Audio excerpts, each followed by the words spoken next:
सगळे. I hope तुम्ही सर्व मस्त आणि मजेतच असाल. तर आज आहे शुक्रवार आणि आज होती माझी बैठक. आत्ताच आली मी, जेमतेम 10-15 मिनटं झाली बैठकीची येऊन. जे कोणी बैठकीला जात असतील त्यांना माहितीच असेल. तर सकाळी लवकरच निघून गेलेली मी, त्यामुळे घरातील कामं सगळी अशीच पडलेली. आवराला हळूहळू सुरुवात करते. आल्यानंतर चहा नाश्ता वगैरे केला मी आणि आता मी कामाला सुरुवात करते. पाहू शकता तुम्ही किती पसारा पडले आज माझा कामाचा. दाखवते तुम्हाला बॅक कॅमेराने. हा आहे धुण्याच्या कपड्यांसाठीचा ढीग. तर मला हे कपडे पण धुवायचे आहेत. आणि इकडे बघा किचन ओट्यावर किती भांड्यांचा पसारा आहे. हा तर पूर्ण ओटा भरून होता, पण मी आता एक साईडला करून घेतला आहे. आणि तो करण्या अगोदर म्हटलं पहिल्यांदा हॉलची साफसफाई करून घेते. सोफा पहिल्यांदा झटकून घेतला, कारण मुलं वगैरे असतात तर मुलं घाण करतातच. तर अशा प्रकारे मी सोफा पण झटकून घेतला. त्यातल्या त्यात काव्य जरा म्हणजे साफसफाई करून जाते शाळेत जाताना. आणि जियांशला पण शाळेत तीच घेऊन जाते. आणि बाबा असतातच तसे घरात दोघांवर लक्ष ठेवायला. आई आणि मी दोघी पण जातो आम्ही बैठकीला. तर आल्यानंतर बघा मी पहिल्यांदा घर झाडून मारून घेतलं, कारण किचनमधल्या नंतर आवरता येतं, पण जास्त करून कोण पाहुणे वगैरे आले तर हॉलमध्येच येतात, म्हणून पहिल्यांदा झाडू मारून घेतलं आणि हॉलची आणि देवघराची क्लिनिंग करून घेतली. आणि त्यानंतर मी कपडे, भांडी, लादी वगैरे सर्व करून घेतले. या वेळेला घरात मी एकटीच होती, कारण दोन्ही मुले पण शाळेत गेलेली आणि मिस्टर पण त्यांच्या कामाला, आणि आई पण गेलेल्या मळ्यावर. बाबा पण, आई आणि बाबा आई आल्यावर दोघे सोबतच जातात मळ्यावर, तर ते पण गेलेले. आणि मी एकटीच निवांत आपली सर्व कामं आवरून घेत होती पटपट.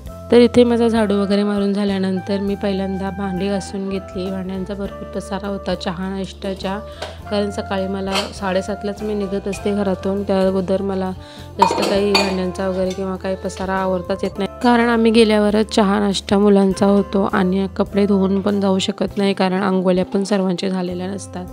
तर इथे मी सर्व भांडी वगैरे घासून घेतली आणि ओटा पण क्लीन करून घेतला. आता मी 11 वाजता घरी येते, म्हणजे 10-10:30ला आमची बैठक सुटते, पण गाडी वगैरे मिळता 11:15 होतातच. आणि आल्यानंतर 10-15 मिनटं माझी अशीच जातात. थोडा वेळ बसते आणि चहा नाश्ता वगैरे करण्यात. तर आता जवळजवळ 11:30 11:15 झालेले असतात. त्यावेळेला माझी ही कामं आवरायला मला जवळजवळ 2 वाजतात, कारण या वेळेत सर्वच कपडे, भांडी, पाणी, जेवण वगैरे बनवायचं होतं. आणि आज एक्स्ट्राचं काम होतं मला जेवण बनवून, पण आईंचा उपवास होता म्हणून त्यांच्यासाठी मला खिचडी बनवायची होती.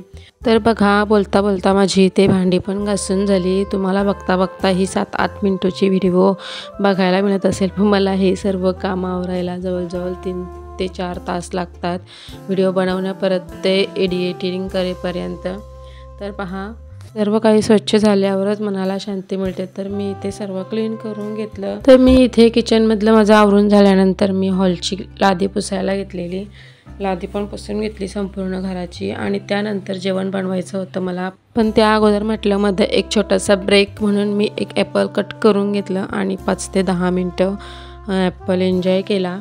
त्यानंतर मी बघा भाजी पण कट करून घेतली. मला बनवायची होती माझी आवडती मिक्स भाजी, आणि या मिक्स भाजीची रेसिपी पण मी तुम्हाला मागच्या शॉर्ट व्हिडिओमध्ये शेअर केलेली. खूपच छान आणि टेस्टी होते. तुम्ही पण एकदा त्या प्रकारे मिक्स व्हेज बनवून बघा, तुम्हाला पण खूपच आवडेल या भाजीचं. आणि सर्वच भाज्या मिक्स असल्यावर एकमेकांची चव त्या भाजीत उतरते.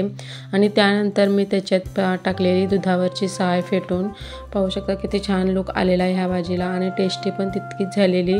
त्यानंतर मी आमची भाजी बनवून झाल्यानंतर आईंना उपवासासाठी बनवलेली बटाट्याची खिचडी, पाहू शकता सिंपलच अशी खिचडी बनवलेली. साबुदाणा नव्हता भिजत टाकला, त्याच्यामुळे नुसती बटाट्याचीच बनवलेली. त्यानंतर गेलेली मी चालायला, आणि आईंचा होता महाबीजेचा उपवास, आणि त्या उपवासासाठी ही पळसाची फुलं लागतात पूजण्यासाठी. तर मी जिथे चालायला जाते तिथे ही फुलं मिळतात, तर मी घेऊन आलेली. पाहू शकता हातात तर येतच नव्हती, माझ्या काठीने पण येत नव्हती. तर मागून बऱ्याच प्रयत्नानंतर मला मिळालेली ही फुलं. तुमच्याकडे करतात का महाबीजेचा उपवास? तुमच्याकडे ज्यांच्या मुलांची लग्न झाले त्या आयांनी हा उपवास करायचा असतो. जशी ज्या ठिकाणची ही पद्धत असते. तुमच्याकडे कोणाकोणाकडे हा उपवास करतात मला कमेंट करून नक्कीच कळवा. तर पाहू शकता किती छान या फुलांचा लुक आहे, वेलवेट आणि ऑरेंज कलर. तर इथे आईंचा उपवासासाठीची हे नैवेद्याची तयारी चालू आहे संध्याकाळी. वडे बनवायचे होते तांदळाच्या पिठाचे, तर त्याच्यासाठी गूळ पाणी उकळवून घेतलं पहिल्यांदा आणि त्याच्यात तांदळाचे पीठ टाकून मस्त असे उकडवून घेतलं. आईंनीच उकडवलेलं, कारण मीच पण चालून आलेली, त्यामुळे मला भाकरी पण बनवायच्या होत्या आणि भाजी पण बनवायची होती संध्याकाळची. तर इथे आईंनीच हे वडे बनवलेले आणि काव्याने शूट केलेली. या वेळेला मी करायला गेलेली भाकरी मी नेहमी चुलीवरच करत असते. तर बघा, तुम्हाला आज माझ्या आईंची म्हणजे सासूबाईंची आजची रेसिपी बघायला मिळते. जास्त करून त्या नाहीच काय बनवत घरात, पण मीच बनवत असते. पण आज म्हटलं तुमचा उपवास पण आहे म्हणून तुमच्याच हातांनी बनवा, आणि या वेळेला मला दुसरं काम पण होतं जेवण बनवायचं, तर मी तिकडे गेलेली. तर बघा, आईने मस्त असं पीठ उकडवून घेतलं आणि ते थोडे 2 ते 3 मिनटं थंड होईपर्यंत ठेवलं. गरम गरमच जास्त करून हा पीठ मलायचा असतो, पण जास्तच गरम होता, तर थोडा वेळ 2 मिनटं थंड होऊ दिलं आणि मळून घेतले आणि त्याच्या अशा प्रकारे वडे बनवून घेतले. आणि त्या अगोदर त्याच तेलामध्ये पापड्या पण तळून घेतलेल्या. नैवेद्यासाठी या उपवासाला तांदळाच्या पिठाचे वडे, डाळीचे पापड आणि पापड्या लागतात. तर अशा प्रकारे केलेलं पूजन आईंनी पण नैवेद्य दाखवून घेतलं आणि पाया पडून घेतलं. तर पाहू शकता तुम्ही किती छान अशी फुलं वाटत होती ही. जास्त करून या पूजनाला हीच फुलं लागतात आणि आंब्याचा मोहोर लागतो आणि नारळ पण लागतो, पण यावेळेस दुकानात नारळच नाही मिळाला आणि लेट पण झालेला, त्याच्यामुळे गावात बहुतेक म्हणजे ज्यांच्या मुलांची लग्न झाले त्यांचा हा उपवास असतो. तर नारळच नव्हते दुकानात, नारळ पण संपले. तर साधी आणि सिंपल अशी मांडणी केलेली पूजेची. तर बघा, माझ्या संपूर्ण देवघराचा आजचा व्ह्यू खूप छान आणि फ्रेश वाटत होतं आज पण. आणि इथे समर्थांजवळ पण आईंनी नैवेद्य दाखवून घेतला. तर असा होता माझा आजचा दिवस आणि मी ब्लॉग इथेच एंड करते. भेटू पुढच्या व्लॉगमध्ये. तुम्हाला कसा वाटला माझा आजचा व्लॉग? आवडल्यास व्हिडिओला लाईक आणि चॅनलला सबस्क्राईब नक्की करा. Bye bye.